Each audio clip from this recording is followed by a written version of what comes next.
Yes.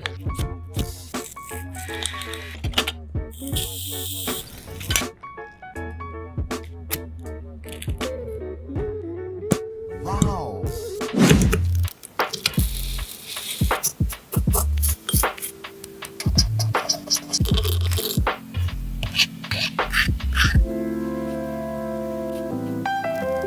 Perfect.